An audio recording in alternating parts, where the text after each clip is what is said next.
छत्रपती शिवरायांनी प्रतापगडापाशी बलाढ्य अफजलखान फाडला, भेटीच्या शामियान्यातच फाडला. पण ही भेटीची जागा कुठे होती, त्या जागेवर शामियाना नक्की कुठे होता, कसा होता आणि महत्वाचे म्हणजे या शामियान्यात शिवरायांनी खानाला फाडल्याचे नेमके स्थान कोणते, या अवघड प्रश्नांची उत्तरे सादर होत आहेत.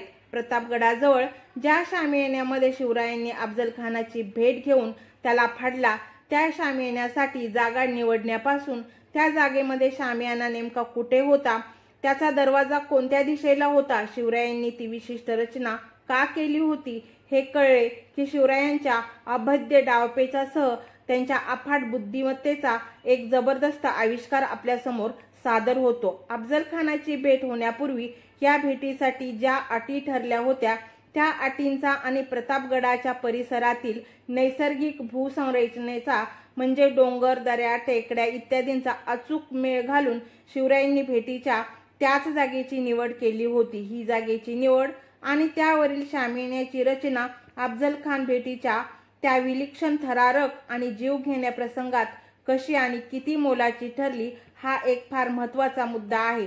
आता हे सर्व नीटपणे आणि स्पष्टपणे समजण्यासाठी आपल्याला शामियान्याचे नेमके ठिकाण, प्रतापगड, शामियाना आणि खानाची 25,000 सैन्याची मुख्य छावणी यांच्या उंचीमधील फरक, मधली अंतरे आणि दिशा, तसे भेटीच्या ठिकाणची प्रत्यक्ष मोजमापे हे सर्व माहिती असावे लागते आणि ते लक्षात सुद्धा घ्यावे लागते. यासाठी उपलब्ध असलेले ऐतिहासिक कागदपत्रातील पुरावे आणि प्रतापगडाचा नकाशा तसेच भेटीच्या ठिकाणाचा संपूर्ण नकाशा याचा वापर केला की एका वेगळ्या प्रकारच्या माध्यमातून हे सहज समजते. म्हणूनच आपण याला शिवराय अफजलखान भेटीचे पुराव्यातून आणि त्याचबरोबर नकाशातून सादरीकरण आणि स्पष्टीकरण असे म्हणू शकतो. यातून आपल्याला भेटीची जागा, खान फाडल्याचे नेमके ठिकाण, प्रत्यक्ष भेटीवेळी शिवराय आणि अफजलखानासह त्यांचे 2 वकील, खानाचा अंगरक्षक सय्यद बंडा, शिवरायांचे अंगरक्षक जीवा महाले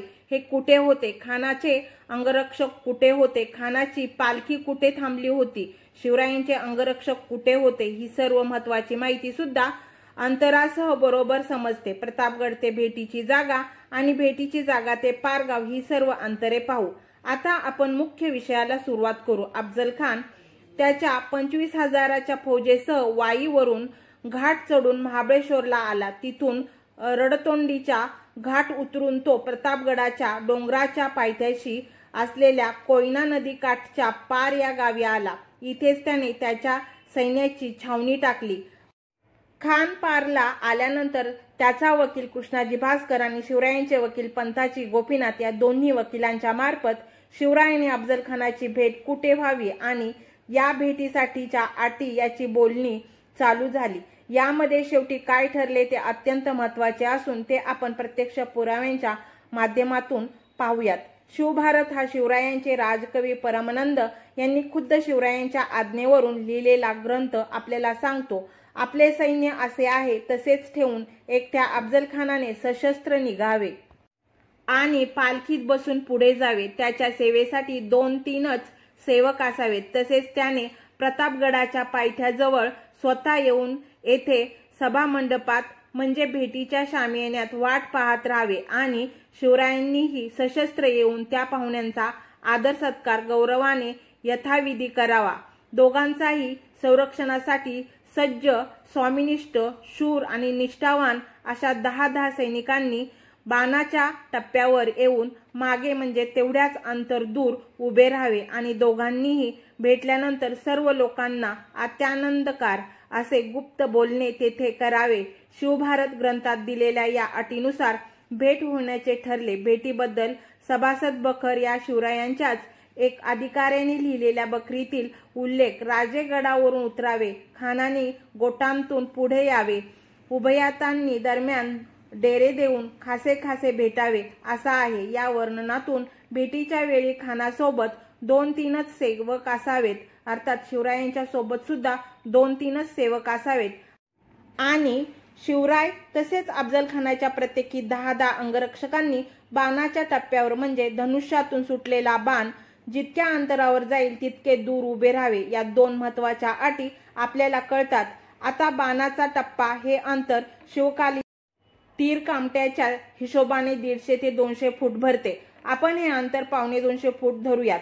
प्रत्यक्ष भेटीवेळी कोण कोण कुठे कुठे होते ते पुढे आपण नकाशातून पाहणारच आहोत. अफजल खानाने आधी येऊन शामियान्यामध्ये शिवरायांची वाट पाहत थांबावे ही अट सुद्धा फार महत्वाची होती. आपण जर एखाद्याला आपल्याकडे भेटीसाठी बोलवले, भेटीची जागा सुद्धा निश्चित केली तर पाहुणा येण्याच्या आधीच आपण म्हणजे यजमानांनी तिथे हजर राहून येणाऱ्या पाहुण्यांचे आगत स्वागत करायचे असते. पण शिवरायांनी शिष्टाचारांचा हा नियमच उलटा करून खुंटीला टांगला होता. शिवरायांनी आधी खानानेच भेटीच्या जागी येऊन शिवरायांची वाट पाहत बसावे असे डोकेबाज अट खानाकडून मान्य करून घेतली होती. यामुळे झाले असे की शिवरायांना खान किती लोक घेऊन भेटीच्या ठिकाणी आला, त्याचे अंगरक्षक कुठे थांबले होते, खानाची पालखी कुठे थांबली होती हे सर्व भेटीच्या अगोदरच माहिती झाले होते. याशिवाय खानाने अचानक हल्ला करण्यासाठी एखादी सैन्याची तुकडी राखीव ठेवली होती का नव्हती हे देखील शिवरायांना अगोदरच कळाले. शिवरायांच्या पुढील नियोजनाच्या दृष्टिकोनाने ही सर्व माहिती अत्यंत महत्वाची होती. यामुळे झाले असे की समजा जर शिवराय शामियान्यामध्ये आधी येऊन थांबले असते तर नंतर येणाऱ्या खानाकडून काही धोका किंवा दगलबाजी होण्याची शक्यता नाकारता येत नव्हती. पण ती अट घालून शिवरायांनी तो धोका होण्या अगोदरच अत्यंत चतुराईने मोडीत काढला होता. आता आपण हा भेटीचा शामियाना कुठे होता त्याचा उल्लेख पाहूयात. खानाने त्याच्या छावणीतून निघून पुढे यायचे आणि शिवरायांनी गडावरून उतरायचे. या सभासद बकरीतील वर्णनावरून आणि ही भेटीची जागा प्रतापगडाच्या पायथ्यापासून जवळ होती. या शिव भारत ग्रंथातील उल्लेखावरून ही भेटीची जागा पारगाव गावची खानाची मुख्य छावणी आणि प्रतापगड याच्यामध्ये पण प्रतापगडाच्या पायथ्यापासून जवळ होती हे आपल्याला स्पष्टपणे समजते. थोडक्यात प्रतापगडावरून डोंगर उतरून पारगावकडे जाणाऱ्या वाटेवर प्रतापगडाजवळच एका टेकडीच्या सपाटीवर ही जागा शिवरायांनी निश्चित केली होती. ही एक महत्वाची बाब आपल्या समोर येते. आता आपण प्रत्यक्ष नकाशातून ही जागा कुठे आहे ते पाहूया. या नकाशामध्ये प्रतापगड आणि पारगावातील अफजल खानाची छावणी दिसते आहे. या दोन्ही ठिकाणांच्या मध्ये फक्त एकाच जागी शामियाना उभारण्यासाठी तसेच अंगरक्षकांना उभे राहण्यासाठी आवश्यक असलेली एका टेकडीच्या माथ्यावरील सपाट जागा दिसत आहे. या सर्व परिसरात प्रतापगड आणि पारगावच्या दरम्यान ही जागा वगळता इतर कुठेही अशी दुसरी सपाट जागा शिवकाळामध्ये नव्हती आणि आज सुद्धा तशीच परिस्थिती आहे. प्रतापगडाकडे जाणाऱ्या सध्याच्या डांबरी रस्त्यालगत ही जागा आहे आणि ती पारगावपेक्षा प्रतापगडाच्या जास्त जवळ आहे. शिवरायांनी ही जागा भेटीसाठी निवडल्याने नेमके काय झाले ते आता आणखी एका नकाशातून पाहूयात. यामधून आपल्याला या ठिकाणच्या उंचीची आणि त्यामधील अंतराची नेमकी माहिती कळते. पारगाव हे डोंगर पायथ्याशी कोयना नदीकाठी आहे आणि अफजल खानाची मुख्य छावणी तिथेच होती. इथून प्रतापगडाकडे जाण्याच्या मार्गावर 800 फूट उंचीवर भेटीचे ठिकाण आहे आणि या भेटीच्या ठिकाणापासून प्रतापगड आणखी 300 फूट उंचीवर आहे. प्रतापगड भेटीचे ठिकाण आणि पारगावातील खानाची छावणी हे जवळजवळ एक सरळ रेषेमध्ये आहे. प्रतापगड ते भेटीचे ठिकाण हे अंतर 1700 फूट आहे तर भेटीच्या ठिकाणापासून पारगावातील खानाची छावणी जवळपास 6000 फूट अंतरावर आहे. थोडक्यात प्रतापगडाच्या उतरणीवर असलेले भेटीचे ठिकाण गडापासून जवळ आहे तर पारगाव गावातील खानाची छावणी यापेक्षा तिपटीहून जास्त लांब अंतरावर आहे. अंतराचा चढ उताराचा हा मुख्य मुद्दा सुद्धा महत्वाचा आहे, कारण वेळ पडली तर प्रतापगडावरून महाराजांचे मावळे उतरणीवरून कमीत कमी वेळेत वेगाने शामियान्यापाशी येऊ शकत होते.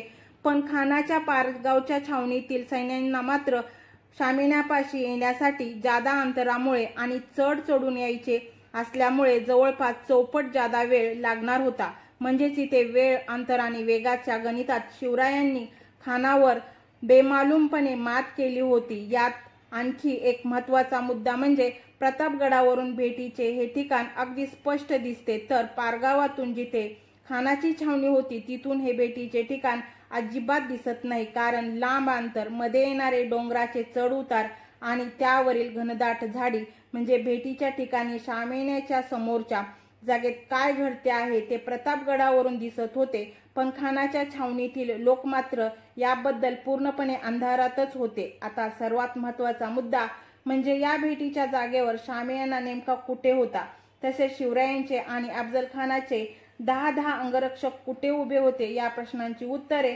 आधी याबद्दलचे पुरावे सांगते आणि नंतर प्रत्यक्ष नकाशातून शामियान्याची जागा, त्याचा दरवाजा आणि अंगरक्षक तसेच खानाच्या पालखीचे ठिकाण पाहूया. शिवरायांच्या मंत्र्यांनी लिहिलेल्या 91 कलमी बकरीत अफजल खान फाझिल खान पुत्र होता.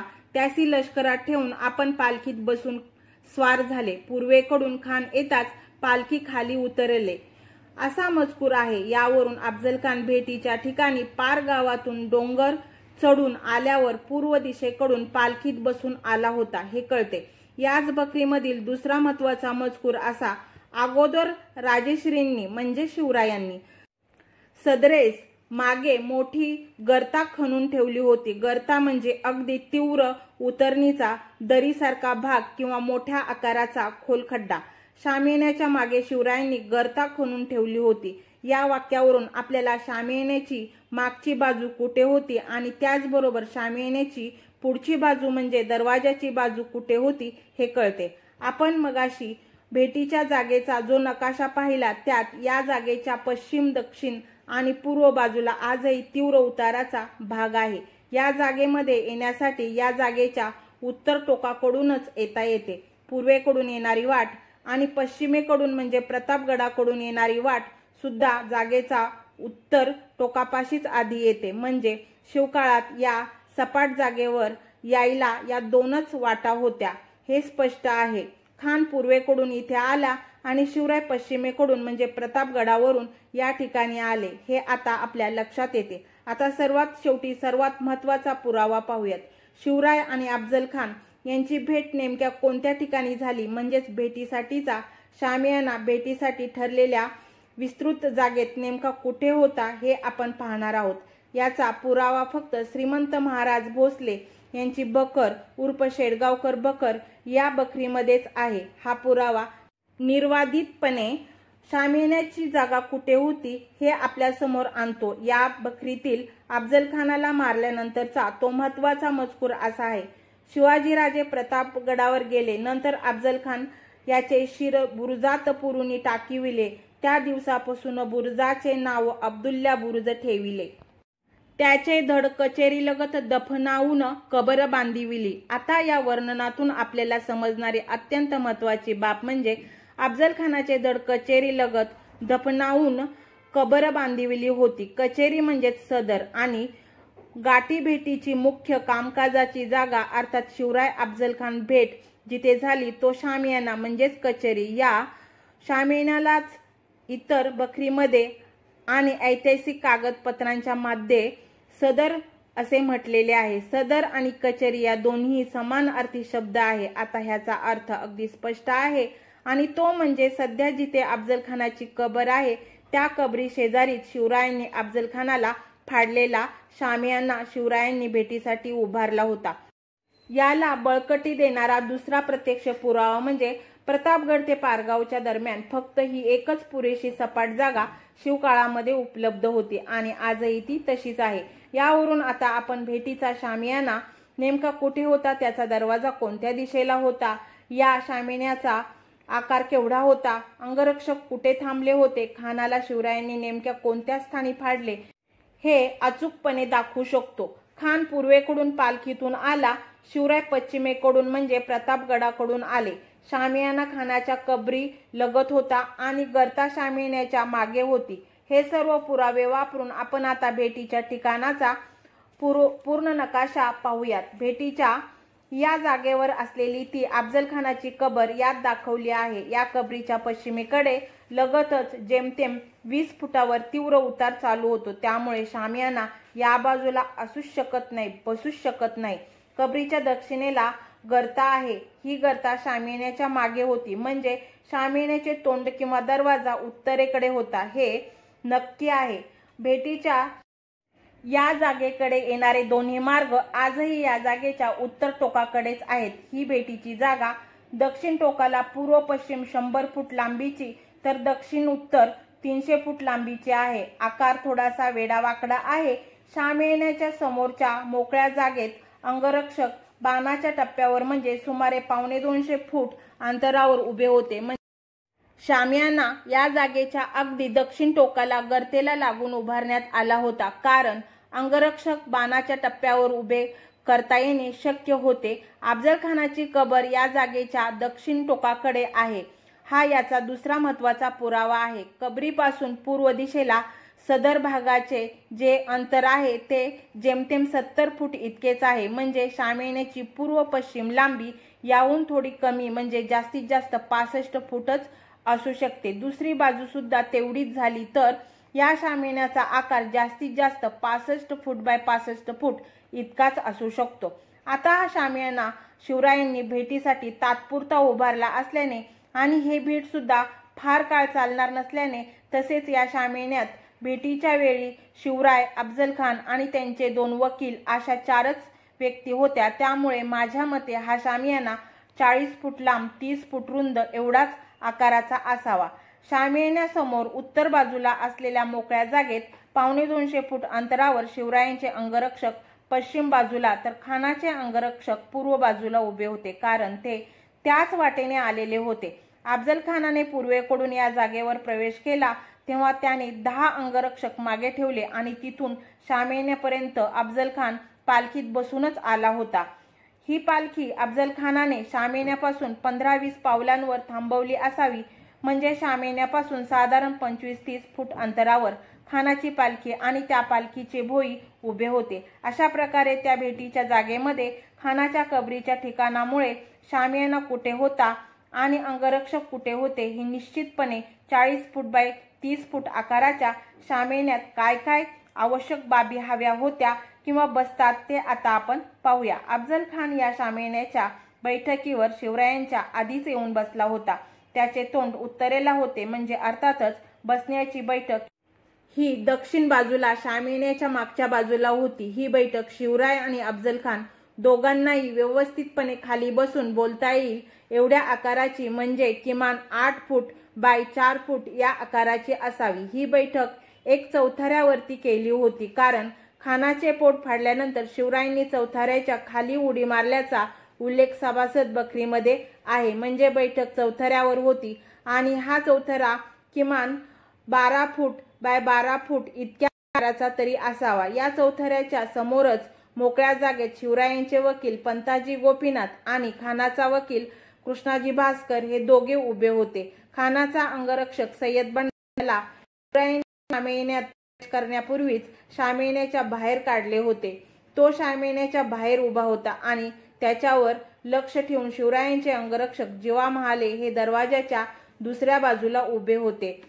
खानाचे पोट शिवरायांनी फाडल्यावर खान ओरडताच सय्यद बंडा लगेचच शामियान्यामध्ये शिरला आणि त्याच्या मागोमाग जीवा महाले आत धावले होते. यामुळेच हे दोघेही शामियान्याच्या दरवाजाजवळच बाहेर उभे होते हे कळते. महाराज शामियान्यामध्ये येऊन दाखल झाले आणि अफजल खानाची भेट घेण्यासाठी पुढे येऊ लागले.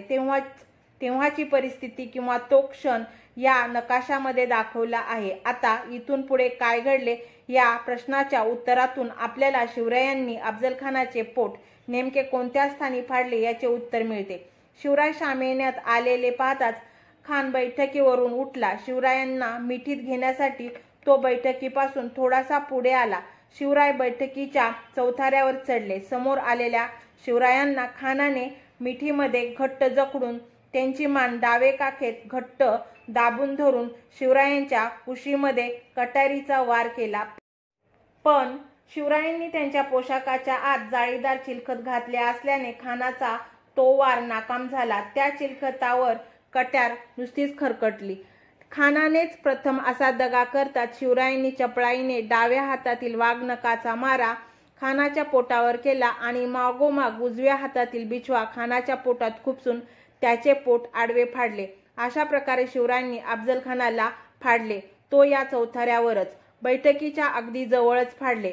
हे आता पूर्णपणे स्पष्ट होते. इथे आणखी एक महत्त्वाची बाब सांगते.